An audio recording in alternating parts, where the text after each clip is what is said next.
Salut tout le monde, on est jeudi, je vous fais la petite vidéo ce matin. Tiens, un truc que je pourrais faire, ouais, c'est peut-être m'approcher du tableau pour que vous puissiez voir. Le téléphone ne va pas bouger aujourd'hui, je suis tout seul. Voilà, comme ça vous pourrez faire un screenshot de la séance pour l'avoir en détail. La box Le Tonneau qui tient de mon téléphone avec la petite boîte de Ferrero Rocher. Ceux qui me connaissent, vous savez que j'ai un problème avec ça. J'ai bouffé une boîte de Ferrero Rocher quasi tout seul déjà depuis ce matin. Là. Ça commence bien. Alors, la vidéo pour le haut du jour. Alors, le haut du jour, c'est 1, 2, 3, 4, 5, 6, 7, 8, 9, 10, four time de 2 mouvements, un sumo deadlift high pull. Je vais vous montrer tout au fur et à mesure.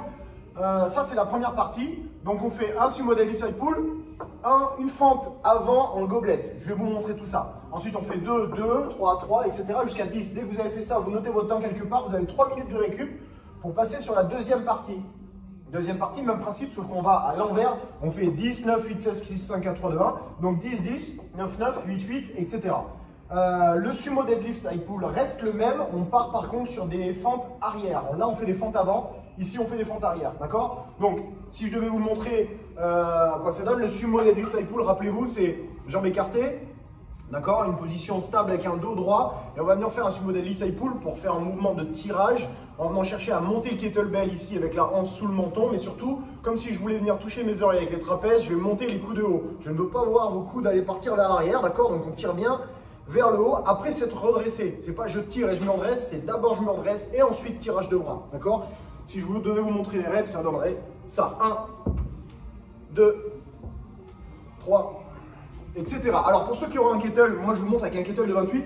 Pour ceux qui ont un kettle de 28, une dumbbell de 22,5, on reste sur sumo deadlift high pull avec les deux mains sur le kettle. D'accord? Pour ceux qui auront des kettles plus légers et qui vont entre guillemets s'ennuyer sur ce mouvement-là, mettez qu'une seule main sur le kettlebell et vous doublez le nombre de reps. C'est-à-dire quand vous êtes autour des 5 par exemple, vous faites 5 à droite, on pose 5 à gauche. Du coup le mouvement reste le même avec le dos droit et tirage simplement avec une main comme ça. D'accord? 2, 3, 4 à 5 et à droite 5 à gauche. Ok? Et on double le nombre de reps. Donc ça c'était pour votre sumo deadlift high pull, c'est le même sur la deuxième partie. En ce qui concerne les fentes, c'est des fentes en gobelette. D'accord? Donc il faudra ramasser son kettlebell et avoir ici le kettlebell en gobelette avec les deux mains. Ok? Donc pour la première partie, on est sur des fentes avant en alterné. Ok? Pour la deuxième partie, on est sur des fentes arrière et en alterné aussi. D'accord? Voilà. Même principe, contact au sol, je me redresse. Dès que j'ai fini mon extension, je peux partir sur l'autre jambe. Pensez à garder votre dos droit tout le temps et à ne pas vous pencher vers l'avant avec le dos rond. Ça marche? Petite précision, quand c'est marqué 1, ici si vous avez une fente à faire, on fait une fente, jambe droite. D'accord? 1, c'est pas jambe droite, jambe gauche, c'est juste une fente au total. Donc 2, c'est fente droite et fente gauche. Voilà, tout simplement. Donc voilà, pour l'explication du haut, c'est bon. Pour la partie warm-up, comme c'est des mouvements qui ne sont pas compliqués aujourd'hui, la revue des mouvements et la montée en charge se fera à la fin du warm-up. Ça sera très rapide, mais avant ça, on va bosser d'une part un petit peu votre gainage en squat et votre squat, et d'autre part, on va bosser un petit peu votre partie tronc, d'accord, votre sangle abdominal. Donc je vous explique, après avoir fait la mobilité générale, comme d'habitude, sur la première partie, vous ferez 5 tours de 1 minute de travail, 1 minute de récup. D'accord, donc ça vous prend 10 minutes, 9 minutes au total. 30 secondes de wall sit, ça en hold. Alors l'idéal, c'est que vous soyez en position chaise, ici, les jambes à 90 degrés, le dos bien plaqué contre le mur. Et je tiens la position pendant 30 secondes. À la fin des 30 secondes, dès que je me redresse, je me mets à faire des air squats le plus rapidement possible. D'accord? Pour faire un maximum de reps. À la fin de la minute, j'arrête. Je prends ma minute de récup et je recommence. On fait ça 5 fois au total. Pour ceux pour qui le wall sit serait trop facile en position de chaise, comme ça, en position de gainage, on pourra éventuellement venir prendre un poids. Et on ne va pas le tenir en gobelette, on va juste simplement le poser le plus proche du bassin possible. Quand vous serez en position de squat, on va venir le poser sur les jambes. Alors quand vous avez une dumbbell, c'est plus facile. On peut poser éventuellement un coup jambe droite, un coup jambe gauche.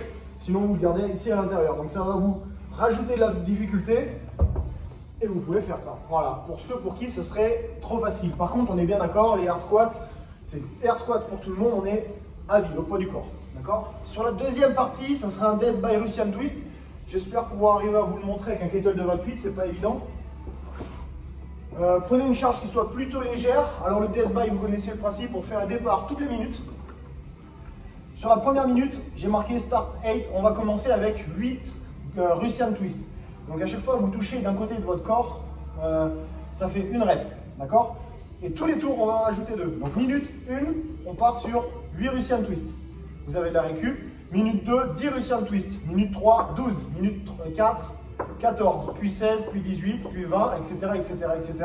Jusqu'à ce que ça ne rentre plus dans votre minute. Dès que vous avez fini, en fait, dès que vous ne rentrez plus l'exercice dans la minute de travail, c'est qu'on est à la fin du death by et que votre exercice s'arrête là. Donc il y en a qui vont peut-être finir leur tour à 24, d'autres peut-être à 18, d'autres peut-être plus, moins, peu importe. D'accord? On rajoute 2 à chaque tour, on commence à 8 et ça fait un départ toutes les minutes. D'accord? Je vous montre juste, simplement pour rappel, le Russian Twist, on est positionné ici, assis sur les fesses. On va décoller les pieds du sol. Alors pour ceux pour qui c'est trop dur de décoller les pieds du sol, vous gardez quand même la même position, pied au contact du sol. D'accord? Et l'idée, je vais garder moi les pieds au contact du sol parce que j'ai un kettle de 28, c'est pas évident. Et l'idée, ça va être de venir ici toucher de chaque côté avec le kettlebell en le tenant par la poignée avec les 2 mains, en faisant bien en sorte de faire une rotation du buste et d'orienter votre épaule le plus possible vers l'avant, d'accord? Je ne vais pas juste rester comme ça et bouger mes bras, ça c'est pas utile du tout. Ici, pour pouvoir avoir un gainage de sangle abdominal et bien des obliques, ici, il faut faire vraiment une complète rotation du buste, d'accord? Mon bassin ne bouge pas, mais là, rotation du buste, l'épaule pointe vers l'avant, c'est bon, j'ai gagné, je peux faire la rep suivante. 1, 2, 3, 4, d'accord? À chaque fois, votre kettle touche d'un côté ou de l'autre, ça fait une rep. Voilà. J'espère vous avoir nombreux au Zoom de ce soir à 18h30. Et sinon, je vous souhaite une bonne journée. Je crois que j'ai fini, j'ai tout expliqué, j'ai montré le mouvement. Voilà. À bientôt, salut, ciao!